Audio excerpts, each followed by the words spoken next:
بسم اللہ الرحمن الرحیم۔ اور یہ ہیں نصیر نواز۔ اس کی بات کاٹتے ہوئے بولا، محمد افضل چودھری، انہیں کون نہیں جانتا؟ مجھے خوشی ہے کہ آج ان سے ملاقات کا اعزاز حاصل ہوا۔ مجھے اب واقعی حیرت ہونے لگی تھی کہ اتنے بہت سے اور خاصے معروف و کامیاب لوگ مجھے غائبانہ طور پر کیسے جانتے تھے۔ میری تو تصویریں بھی آئے دن اخباروں میں نہیں چھپتی تھیں۔ فلمی دنیا میں شاید دولت بہت بڑا تعارف تھی۔ دولت مندوں کو لوگ بغیر ملاقات کے بھی جاننے لگتے تھے۔ میں صرف چند مرتبہ اسٹوڈیو گیا تھا، لیکن معلوم ہوتا تھا کہ 50 آدمی مجھے جاننے لگے تھے۔ آپ لوگوں سے مل کر خوشی ہوئی، میں نے رسم نبھائی۔ خوش نصیبی ہے ہماری۔ نصیر نواز گردن کو خفیف سا خم دے کر مسکراتے ہوئے بولا۔ اس کی مسکراہٹ روح سے خالی تھی، مگر پھر بھی خاصی دلکش تھی۔ اس کی عمر اگر کچھ کم ہوتی اور طبیعت تھوڑی سی بے ڈول ہونا شروع نہ ہو چکی ہوتی تو وہ خود بھی گزارے لائق ہیرو کے طور پر فلموں میں چل سکتا تھا، بلکہ مجھے نہ جانے کیوں شبہ ہو رہا تھا شاید ابتدا میں وہ ہیرو بننے ہی کی آرزو لے کر فلم انڈسٹری میں آیا، مگر اس طرف دال نہ گلی ہو اور پھر حالات نے اس کی کوششوں یا پھر صلاحیتوں نے اسے مصنف بنا دیا ہو اور اس میدان میں اسے کامیابی نصیب ہو گئی ہو۔ فلمی دنیا میں یہ کوئی نئی بات نہیں تھی، نہ جانے کتنوں کے ساتھ یہ ہو چکا تھا۔ وہ بننے کچھ اور آئے تھے مگر بن کچھ اور گئے تھے۔ اس کی ساتھی عورت طاہرہ خانم ٹھہری ٹھہری نظروں سے ایک ٹک میری طرف دیکھے جا رہی تھی، لیکن اس کے بارے میں یہ اندازہ کرنا مشکل تھا کہ وہ اس وقت کیا سوچ رہی ہے۔ وہ جھیل کی طرح پرسکون ہی نہیں بلکہ سمندر کی طرح گہری بھی معلوم ہوتی تھی۔ میں نے محسوس کیا کہ اپنے ساتھی کے برعکس نصیر نواز ہمارے سامنے پرسکون نہیں کھڑا تھا، وہ اندر ہی اندر تناؤ اور اضطراب کا شکار تھا۔ میں نے گویا اس کی سہولت کی خاطر اسے اجازت دیتے ہوئے کہا، پلیز انجوائے یور سیلف۔ وہ گویا ایسے ہی الفاظ کا منتظر تھا، فوراً اپنی ساتھی کا ہاتھ پکڑ کر آگے بڑھ گیا۔ طاہرہ خانم گویا بادل نخواستہ اس کے ساتھ آگے بڑھی۔ وہ شاید کچھ دیر اور ہمارے قریب رکنا چاہتی تھی، کوئی بات کرنا چاہتی تھی، لیکن شاید فیصلہ نہیں کر پائی تھی کہ کیا بات کرے۔ یہ کیا کیس ہے بھائی؟ میں نے مسکراتے ہوئے ستارہ سے پوچھا۔ اچھی بلی عمر ہے ان دونوں کی اور ابھی تک غیر شادی شدہ گھوم رہے ہیں۔ طاہرہ خانم کی تو 2 شادیاں ہو چکی ہیں، دونوں شوہر اچھی خاصی عمر کے تھے، دونوں ہی شادی کے تھوڑے تھوڑے عرصے کے بعد انتقال کر گئے اور طاہرہ کے لیے دونوں ہی بہت دولت چھوڑ گئے۔ یہ پہلا موقع ہے کہ طاہرہ نسبتاً ایک جوان آدمی پر مہربان ہوئی ہے، یا شاید اس میں نصیر نواز کا کمال پوشیدہ ہے۔ تو گویا طاہرہ خانم کا فلم انڈسٹری سے کوئی تعلق نہیں ہے؟ میں نے پوچھا۔ نہیں، ہرگز نہیں، ستارہ نے جواب دیا۔ وہ خالصتاً ایک غیر فلمی عورت ہے، اس کے پاس شوہروں کی چھوڑی ہوئی کچھ زمینیں ہیں، کاروبار ہیں، کافی مصروف عورت ہے، لیکن اب شاید اس کا فلمی دنیا سے عملی تعلق بھی ہو جائے۔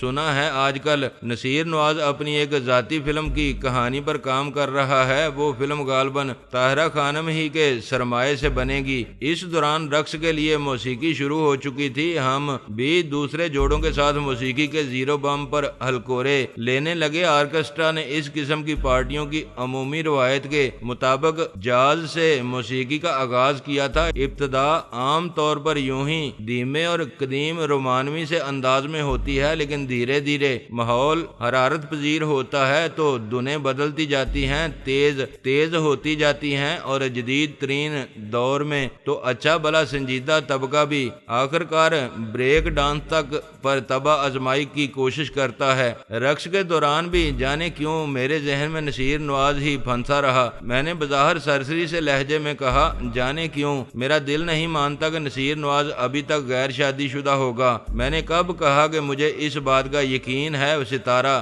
میری باہوں میں مسکرائی۔ لیکن ظاہری حالات اور اعلانات کے مطابق تو وہ غیر شادی شدہ ہی ہے، اور ظاہر ہے ہمیں وہی تسلیم کرنا چاہیے جو بظاہر دکھائی دے رہا ہو اور جو کچھ متعلقہ شخص نے خود ڈکلیئر کر رکھا ہو۔ ٹھیک ہے نا؟ بالکل ٹھیک۔ ہمیں کوئی حق نہیں کسی کسی کی ذاتی زندگی میں جھانکنے کا؟ میں نے مسکراتے ہوئے کہا لیکن میں تو یوں ہی غیبت سیشن چالو رکھنے کے لیے تمہاری ذاتی رائے جاننا چاہ رہا تھا۔ میری ذاتی رائے؟ اس نے چھت پر آویزاں فانوس کی طرف دیکھتے ہوئے پرخیال لہجے میں کہا، مجھے یقین نہیں مگر میرا دل کہتا ہے کہ جس گاؤں یا چھوٹے موٹے شہر سے وہ آیا ہوگا وہاں ضرور اس کی کوئی گھریلو سی بیوی موجود ہوگی۔ فلمی دنیا میں عموماً یہی ہوتا ہے، بہت سے لوگ چھوٹے چھوٹے شہروں یا دیہات سے اس ونڈرلینڈ کا رخ کرتے ہیں۔ قسمت اگر ان پر مہربان ہوتی ہے تو وہ عزت، دولت، شہرت سب کچھ حاصل کر لیتے ہیں اور وہ بیچاری ارینج میرج کی شکار سیدھی سادی وفا شوار عورتیں ان کا انتظار کرتی رہ جاتی ہیں۔ میرا خیال ہے اکثریت کی نہیں،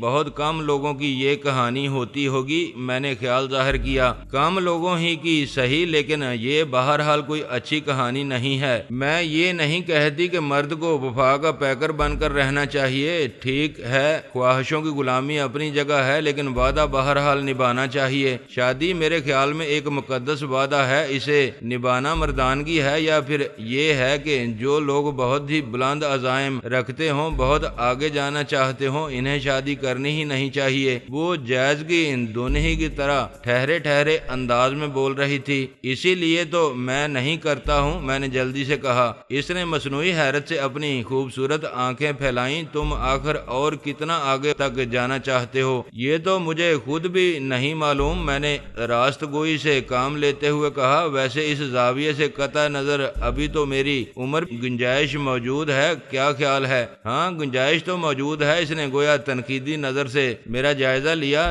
تمہاری اصل عمر بھی کچھ زیادہ نہیں، جبکہ تمہیں یہ فائدہ بھی حاصل ہے کہ تم اپنی اصل عمر سے بھی کم کے نظر آتے ہو۔ تعریف کا شکریہ، میں نے کہا۔ یہ تم بھی سدا بہار عورت ہو، غربت یا نامساعد حالات کی خزاؤں نے تمہاری شخصیت کو ذرا بھی متاثر نہیں کیا ہے۔ میرا خیال ہے کہ ہم خوش فہم نہیں ہیں، بلکہ بہت مار کھائی ہے زمانے کی ہم نے۔ خیر کچھ بھی صحیح، وہ بے پرواہی سے سر جھٹک کر بولی۔ یہی غنیمت ہے کہ ہم دوسروں کی باتیں چھوڑ کر اپنی طرف متوجہ تو ہوئے۔ کیا ہماری ذات اس قابل نہیں کہ کچھ دیر ہم اس کے بارے میں بھی بات کر سکیں؟ ایک دوسرے کے بارے میں تو ہم سب کچھ جانتے ہی ہیں، حالات سے بھی واقف ہیں اور جذبات و احساسات سے بھی۔ تجسس تو دوسروں کے بارے میں ہوتا ہے نا، میں نے کہا۔ ویسے تمہیں صدقے دل سے ایک بات بتاؤں، مجھے فلمی دنیا بہت دلچسپ لگی ہے۔ اگر میں خاصا پہلے یہاں قدم رکھنے میں کامیاب ہو چکا ہوتا تو شاید میں اس میں کھو جاتا، گم ہو جاتا، یہیں کھپ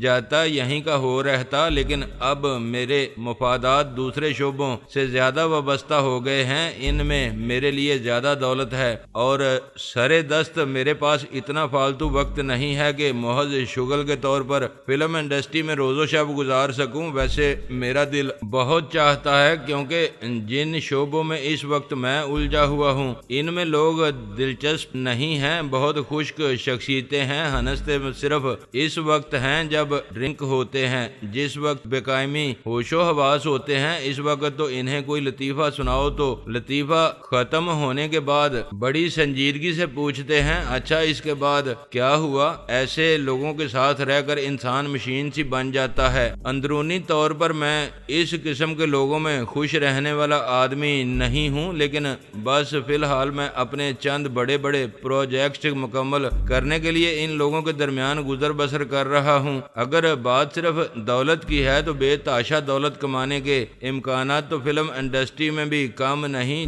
کتنے بہت سے تو شعبے ہیں، آپ اپنے کام کو جتنا چاہیں پھیلا سکتے ہیں۔ فلم سازی ہے، ڈسٹریبیوشن ہے، حتیٰ کہ ابھی تو اس شہر میں مزید کئی اسٹوڈیوز بنانے کی گنجائش بھی ہے۔ ان میں سے ہر ایک بہت بڑا کام ہے اور جسے انسان چاہے پھیلا سکتا ہے، خصوصاً جب کہ اس کے پاس پیسے کی کمی نہ ہو۔ ستارہ نے کہا، شاید میں کبھی اس حد تک اس طرف توجہ دوں، فی الحال تو میں دوسرے کاموں میں الجھا ہوا ہوں اور اس شعبے میں سرے دست میں نے صرف تجربے کے طور پر آفاق کو آگے بڑھا رکھا ہے۔ میں دیکھوں گا کہ وہ کام کو کس حد تک پھیلا سکتا ہے؟ میں نے کہا وہ ہدایت کار بہت اچھا ہے، ایماندار بھی ہے، لیکن اس میں وہ سب صلاحیتیں نہیں ہیں جو ایک کامیاب بزنس مین میں ہونی چاہیے۔ اس کی نظر بہت گہری تھی، وہ شخصیت اور حالات کا تجزیہ کرنا بہت اچھی طرح جانتی تھی، معلوم نہیں کیسے سیکھ گئی تھی وہ یہ سب کچھ، یا شاید اس میں پیدائشی طور پر اس قسم کی صلاحیتیں موجود تھیں، لیکن فلم انڈسٹری میں آ کر انہیں اظہار کا راستہ ملا تھا۔ آفاق کے بارے میں جو رائے اس نے ظاہر کی تھی کم و بیش وہی رائے میری اپنی بھی تھی۔ اس موقع پر میں نے خود اپنے بارے میں بھی سوچے بغیر نہیں رہ سکا کہ آخر میں خود کہاں سے یہ سب کچھ سیکھ گیا تھا۔ لوگوں کا اور حالات کا تجزیہ کرنا، کامیابیوں کے امکانات کا جائزہ لینا اور سارے کاروباری گر وغیرہ، میں یقین سے نہیں کہہ سکتا تھا کہ یہ سب کچھ مجھے وقت نے سکھایا تھا یا حالات نے، یا پھر یہ صرف تقدیر کی مہربانیاں تھیں۔ میں نے ستارہ کی آنکھوں میں جھانکتے ہوئے کہا تمہارا خود اپنے بارے میں کیا خیال ہے؟ کیا تم فلم انڈسٹری میں میرے کاروبار کو پھیلانے کے لیے کام نہیں کر سکتی؟ میرا خیال ہے تم میں کم از کم فلم سے متعلقہ کاروباروں کو چلانے کی صلاحیتیں ضرور پیدا ہو چکی ہیں، شاید ہو چکی ہوں، لیکن میں نے کبھی اپنے آپ کو آزمایا نہیں۔ وہ غیر یقینی لہجے میں بولی، لیکن فی الحال تو بطور اداکارہ ہی میری مصروفیات اتنی ہیں کہ میں کسی اور کام میں دلچسپی لینے کا سوچ بھی نہیں سکتی، اس لیے مجھے تو ان معاملات میں مت گھسیٹو۔ میں مزید کچھ بھی نہ کہہ سکا۔ مجھے اس کے جواب سے ہلکی سی مایوسی ہوئی تھی۔ ایک لمحے کے لیے گویا کچھ سوچ کر وہ بولی ویسے بھی وہ انگریزی کا مقولہ ہے نا، میں اس کی قائل ہوں، واقعی دوست کے ساتھ کاروبار نہیں کرنا چاہیے، دونوں ہاتھ سے جاتے ہیں، دوست بھی اور کاروبار بھی۔ میں ایک لمحے کے لیے اس کی طرف دیکھتا رہ گیا۔ مجھے واقعی حیرت ہوتی ہے، میں نے دھیمے لہجے میں کہا، وقت نے تمہیں کیا کچھ سکھا دیا ہے؟ وہ کچھ نہ بولی، بس عجیب سے انداز میں کہا لگا کر رہ گئی۔ دھیمی موسیقی کی لہروں پر ہم ہلکورے لیتے رہے، آخرکار جاز کی دھن ختم ہو گئی اور کوئی وقفہ دیے بغیر ہی آرکسٹرا یکدم جاز سے راک اینڈ رول پر آ گیا۔ لوگوں کو اپنے قدم اس دھن سے ملانے میں چند سیکنڈ لگے، اس کے ساتھ ہی گویا ماحول کی حرارت بڑھ گئی، گرد و پیش گویا پورا ہنگامہ سا ہو گیا۔ ستارہ میں بھی یکدم تیزی آ گئی تھی۔ چند لمحے پہلے تک اس کا وجود گویا دھیمی ہوا میں ہلکورے لیتا ہوا ریشمی تھا، مگر اب وہ برقی کھلونے کی طرح تھرک رہی تھی۔ مگر جب وہ بولی تو اس کی آواز مرتعش نہیں تھی۔ کیا بات ہے، تم خاموش کیوں ہو گئے؟ میں پہلے بھی شاید باتوں سے اپنے آپ کو بہلا رہا تھا، لفظوں کی مدد سے اپنی توجہ بٹا رہا تھا۔ میں نے موسیقی اور کہکہوں کے شور میں کہا، کیوں بہلا رہے تھے، کیوں توجہ بٹا رہے تھے؟ اس نے آنکھیں سکیڑتے ہوئے میری طرف دیکھا۔ میں فولادی اعصاب کا مالک ہوں، یہ محض خود پرستی نہیں، بہت سے تجربات کی بنا پر یہ بات کہہ رہا ہوں، لیکن اس کے ساتھ ساتھ میری حسیات بہرحال بہت تیز ہیں۔ میری کھوپڑی پر جیسے کوئی غیر مرئی اینٹینا فٹ ہے جو ماحول میں پھیلے ہوئے نہایت خفیف سے سگنل ریسیو کرتا رہتا ہے۔ اکثر اوقات جب کہ ماحول بظاہر پرسکون ہوتا ہے تو میرے اس غیر مرئی اینٹینا پر موصول ہونے والی لہریں مجھے مضطرب کر دیتی ہیں۔ اوہ خدا کے لیے کوئی بری بات نہ کرنا۔ وہ طویل سا سانس لے کر بولی، میں اس وقت بہت اچھا محسوس کر رہی ہوں۔ میرے سامنے تم ہو، تیز موسیقی ہے، تیز روشنیاں ہیں اور کل میری کوئی شوٹنگ نہیں ہے۔ میں بہت خوش ہوں، مجھے انجوائے کرنے دو۔ میں نے کب کہا کہ میں کسی بری بات کے احساس سے مضطرب ہوں؟ یہ جو چھٹی، ساتویں، آٹھویں یا اسی قسم کی دوسری نامعلوم حسیات ہوتی ہیں نا، اور یہ جو نامعلوم سگنل ریسیو کرنے والے غیر مرئی اینٹینا ہوتے ہیں، یہ سب بری خبریں ہی لاتے ہیں۔ اس نے بڑے دانشمندانہ لہجے میں کہا، خیر تم کہو بات کیا ہے؟ ماحول میں ایک عجیب بے عنوان سے تناؤ کا احساس ہو رہا ہے، اور یہ احساس بھی کچھ واضح نہیں ہے، بس ذہن کے کسی تاریک حصے میں کوئی چیونٹی رینگ رہی ہے۔ میں نے اسے اپنا مطلب سمجھانے کی کوشش کرتے ہوئے کہا، لوگ یہاں ہنس رہے ہیں، کہکہے لگا رہے ہیں، آوازیں بلند باتیں کر رہے ہیں، بہت مسرور ہیں، لیکن لگ رہا ہے جیسے کسی چیز کو بلانے، کسی تشویش کو چھپانے کی کوششوں میں مصروف ہیں، اور شاید اسی لیے ضرورت سے کچھ زیادہ اونچی آوازوں میں باتیں کر رہے ہیں، ضرورت سے کچھ زیادہ گرم جوشی بھی نظر آنے کی کوشش کر رہے ہیں۔ مجھ اور تم سمیت ہر شخص پر گویا کوئی نامعلوم سا دباؤ ہے۔ ہوا میں یہ جو بے عنوان سا تناؤ ہے نا، وہ گویا چھوت کی بیماری کے جراثیموں کی طرح ایک سرے سے دوسرے سرے تک پھیلا ہوا ہے، جراثیم جو نظر نہیں آتے مگر اپنا اثر دکھاتے رہتے ہیں۔ جب تک سب لوگ لان پر تھے تو وہاں شاید کم روشنی کی وجہ سے یہ احساس بھی تقریباً معدوم تھا، لیکن یہاں کی تیز روشنیوں نے جیسے ایک باریک سی طے اتار دی ہے، لیکن اصل چیز، اصل سبب اب بھی کہیں بہت دور ان گنت تہوں کے اندر ہے۔ شاید تمہارا خیال درست ہو۔ ستارہ نے گہری سانس لی۔ دراصل یہاں مختلف طبقوں کے مالک اور مختلف حالات کے پروردہ بہت سے لوگ موجود ہیں، اور ہر ایک کے ساتھ اس کے ماضی، حال اور مستقبل کی الجھنیں لگی ہوئی ہیں۔ الجھنیں تو دنیا میں سبھی کو لاحق ہوتی ہیں، لیکن جب لوگ بڑے بن جاتے ہیں، ان کے کام اور نام اونچے ہو جاتے ہیں تو ان کی الجھنیں بھی بڑی ہو جاتی ہیں۔ میرا خیال ہے جتنے بھی لوگ یہاں موجود ہیں ان سب کے اعصاب پر کسی نہ کسی چیز کا تناؤ ہے، اور اسی تناؤ کے اثرات ہوا میں تیر رہے ہیں، جنہیں تم جیسے لوگ جن کی کھوپڑی پر بقول تمہارے انٹینا فٹ ہوتا ہے محسوس کر لیتے ہوں۔ وضاحت تو تمہاری قابل قبول ہے، تم تو اچھی خاصی عالم مفاضل سی ہوتی جا رہی ہو۔ میں نے تحسین امیز لہجے میں کہا، میں ان لوگوں کو اور فلمی دنیا کے ماحول کو تھوڑا سا جان گئی ہوں نا، اس لیے کچھ باتوں کی توجیہ کر سکتی ہوں۔ وہ ایک لمحے کے لیے مجھ سے ہاتھ چھڑا کر بالوں میں انگلیاں پھیرتے ہوئے بولی، یہاں اس وقت کسی کو یہ سوال ڈس رہا ہوگا کہ اس لمحے جب وہ خود کسی اور عورت کے ساتھ محو رقص ہے، اس کی بیوی نہ جانے کہاں ہوگی، آیا اس شہر میں بھی ہوگی یا نہیں، کسی کی اس کی بیوی سے علیحدگی ہو چکی ہے اور عدالت میں مقدمہ چل رہا ہے کہ بچے کس کی تحویل میں رہیں گے، کسی کو لاکھوں کا بزنس چل رہا ہوگا مگر پھر بھی اسے مالی پریشانیاں لاحق ہوں گی، کسی کی فلم مکمل حالت میں اسٹوڈیو میں پڑی ہوگی مگر عین آخری دنوں میں وہ دیوالیہ ہو چکا ہوگا اور اس کے پاس اتنی رقم بھی نہیں ہوگی کہ اسٹوڈیو کے بقایا جات ادا کر کے فلم اٹھا سکے۔ کوئی سوچ رہا ہوگا کہ سینسر بورڈ کے کس رکن پر کس طرح ڈورے ڈالے جا سکتے ہیں، کسی کو اس کی داشتہ بلیک میل کر رہی ہوگی، غرضی کے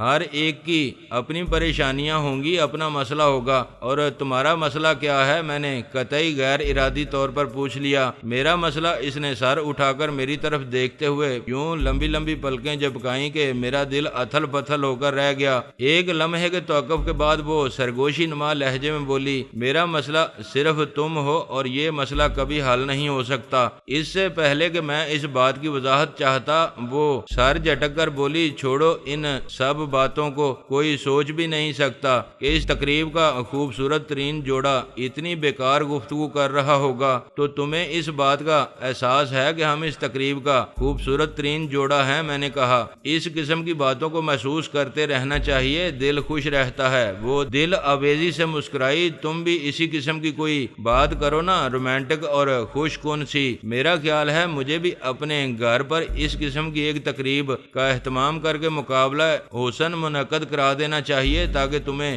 بجا طور پر کم از کم مس لاہور تو منتخب کر ہی لیا جائے اور تاج پہنا دیا جائے۔ میں نے سنجیدگی سے کہا، ارشد موتی تو یقیناً اس مقابلہ حسن کے ججوں میں شامل ہونا چاہے گا۔ ستارہ نے مسکراتے ہوئے کہا، جج صرف انسانوں میں سے لیے جائیں گے۔ میں نے کہا، ویسے تمہیں اس تذکرے پر وہ کیوں یاد آ گیا؟ اس کی شکل نظر آ گئی ہے اس لیے یاد آ گیا، ستارہ بولی۔ وہ اس وقت تمہارے عقب میں ایک خاصی خوبصورت اور کم عمر لڑکی کے ساتھ رقص کر رہا ہے۔ میں نے رقص ہی کے انداز میں قدرے ترچھا ہو کر دیکھا۔ وہ واقعی مجھ سے زیادہ فاصلے پر نہیں تھا۔ اس کی تیز حرکات و سکنات کے ساتھ اس کی چست سوٹ میں جسم کے پٹھے مچلتے محسوس ہو رہے تھے۔ تراشیدہ بالوں والی ایک کم عمر نہایت گوری چٹی اور نازک اندام سی لڑکی اس کے مقابل تھی، جو اس کے بازوؤں کے حلقے میں ایسی ہی لگ رہی تھی جیسے کوئی بن مانس کسی چینی گڑیا سے کھیلنے کی کوشش کر رہا ہو۔ فرق صرف یہ تھا کہ وہ بن مانس کی طرح بدصورت نہیں بلکہ خاصا وجیح انسان تھا۔ وہ شاید میرے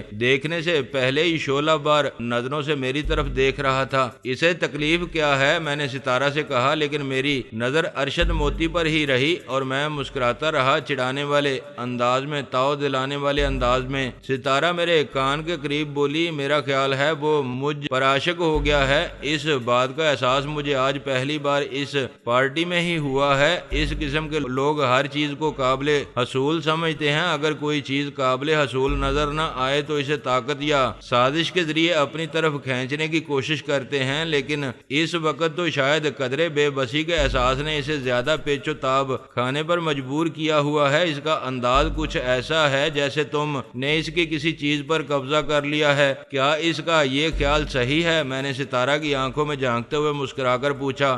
آدھا صحیح ہے، ستارہ کی مخمور آنکھیں مسکرائیں مگر بظاہر وہ سنجیدہ رہی۔ یعنی یہ تو صحیح ہے کہ تم نے قبضہ کر رکھا ہے، لیکن یہ صحیح نہیں ہے کہ چیز اس کی ہے۔ کمبخت بڑا ہی غیر مہذب اور بد اعتبار آدمی ہے۔ میں نے ایک بار پھر ارشد موتی کی طرف ایک نظر دیکھ کر کہا، میں اسے احساس دلانا چاہتا تھا کہ ہم اسی کے بارے میں باتیں کر رہے ہیں۔ دیکھو نا، اب یہ کوئی اچھی بات تو نہیں کہ آدمی اچھی بھلی خوبصورت کم عمر اور پڑھی لکھی نظر آنے والی لڑکی کے ساتھ رقص کر رہا ہو، لیکن دیکھتا رہے ایک دوسری عورت کی طرف۔ اس شخص کو تو چڑیا گھر میں ہونا چاہیے تھا۔ وہ اس بات پر زیادہ کھول رہا ہوگا کہ تم اس سے خوفزدہ یا مرعوب نہیں ہوئے۔ اس کا خیال یا شاید تجربہ یہی ہے کہ سیٹھ ٹائپ کے لوگ ذاتی طور پر بڑے بودے ہوتے ہیں۔ ان کا سارا انحصار اپنے پالے ہوئے آدمیوں پر ہوتا ہے، اور جس نے آدمی نہ پالے ہوئے ہوں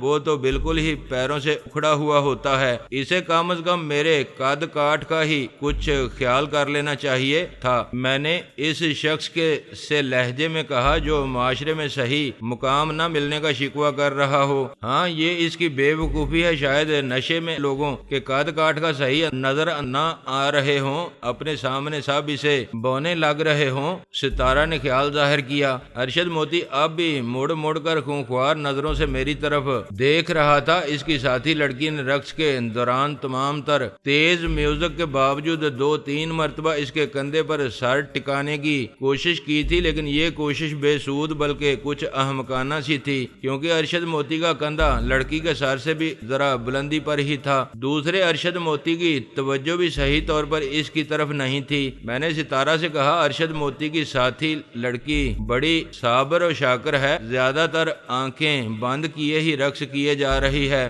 اس سے شکوہ بھی نہیں کر رہی کہ آخر وہ اس کی طرف توجہ کیوں نہیں دے رہا ہے۔ اس بیچارے کو بھی صحیح طور پر پتہ نہیں ہے کہ اس کے ارد گرد کیا ہو رہا ہے۔ ستارہ ہولے سے ہنس کر بولی، وہ لڑکی ایرانی ہے، نہ جانے کون کون سے ملک گھومتی ہوئی کافی دنوں سے یہاں آئی ہوئی ہے۔ کسی فلم کی شوٹنگ کے دوران فلمی لوگوں سے آ ٹکرائی تھی اور کافی دوستیاں وغیرہ ہو گئی تھیں۔ کہتی کہ جنگل گرل میں سائن بھی ہو چکی ہے، لیکن چونکہ اس کا یہاں قیام مزید طویل نہیں ہو سکتا، اس لیے اس کا کام مختصر رکھا گیا ہے۔ کہانی کے ابتدائی حصے میں ہی اسے شیر کھا جاتا ہے۔ واہ، میں نے تحسین آمیز لہجے میں کہا، وہ کیا باذوق اور قدر شناس شیر ہوگا جو اس حسینہ کو کھائے گا۔ بالکل انسانوں کی طرح کھائے گا نہیں بلکہ کھا چکا ہے۔ فلم کا وہ حصہ شوٹ ہو چکا ہے۔ شیر چڑیا گھر کا تھا، بیچاری کی پسلیاں نکلی ہوئی تھیں۔ اس کی پسلیاں کیمرے سے چھپانا ایک مسئلہ بن گیا تھا۔ آخرکار ایک صاحب نے تسلی دی کہ کوئی بات نہیں، جنگل کے شیر کا صحت بھی کمزور ہو سکتی ہے، تماشائی سوچ لیں گے کہ بیچارہ بیمار شمار رہا ہوگا۔ ستارہ نے کہا۔ میں ہنس دیا، پھر میں نے سادگی سے کہا، اگر اس حسینہ کو کھانے کے بعد بھی شیر کو کمزور دکھایا گیا تو یہ بڑی زیادتی کی بات ہوگی۔ اس بیچاری کو تو اس لڑکی پر منہ مارنے کا موقع بھی نہیں دیا گیا۔ صدایا ہوا شیر تھا، ٹرینر اس کے ہمراہ تھے، اس کے بس لڑکی پر چھلانگ لگاتے ہوئے دکھایا گیا، پھر کچھ کیمرہ ٹریکس ڈالی گئیں، آخر میں میک اپ کے کمالات کے ذریعے لڑکی کی ادڑی ہوئی لاش دکھا کر شیر کو قریب ہی خون آلود پنجے چاٹتے ہوئے دکھا دیا گیا، پھر شیر کے 2-4 کلوز اپ ڈال دیے گئے چند زوردار داڑوں کی ریکارڈنگ کے ساتھ۔ چلو اتنا ہی کافی ہے، تھوڑی بہت تردد تو کرنے لگے ہیں لوگ ہماری فلموں والے، میں نے کہا۔ تردد تو خیر وہ بہت کرتے ہیں، ستارہ نے معترفانہ لہجے میں کہا، جتنے وسائل اور جتنا ماحول یا حالات انہیں میسر ہیں ان میں وہ غیر معمولی محنت کرتے ہیں۔ کوئی اکیڈمی، کوئی ٹریننگ کا ادارہ نہیں، جو کچھ سیکھتے ہیں خود ہی سیکھتے ہیں دیکھ دیکھ کر یا ایک دوسرے سے سیکھتے ہیں، زنگ آلود ساز و سامان کے ساتھ کام کرتے ہیں۔ سرکاری اداروں کو بس ٹیکس کھسوٹنے اور تیار شدہ فلم کی جائز یا یا ناجائز کرنے کے سوا اس انڈسٹری سے کوئی واسطہ نہیں جو خود رو پودے کی طرح پھلتی پھولتی یا سکڑتی سمٹتی رہتی ہے، لیکن بس اسے برا کہنا فیشن سا ہو گیا ہے۔ اوہ تم نے تو تقریر کر ڈالی، میں تو پہلے ہی ان باتوں کا قائل ہوں، مجھے کیا بتا رہی ہو؟ میں نے مسکراتے ہوئے کہا، بس ایسے ہی کبھی کبھی خیال آ جاتا ہے ان باتوں کا۔ دراصل انسان جب کسی کام میں عملی طور پر ہاتھ ڈالتا ہے تب اس کے نشیب و فراز کا پتہ چلتا ہے، دور بیٹھ کر تنقید کرنا بہت آسان کام ہے۔ ستارہ گہری سانس لے کر بولی، میں تمہارے اس خیال سے بھی متفق ہوں۔ میں نے کہا،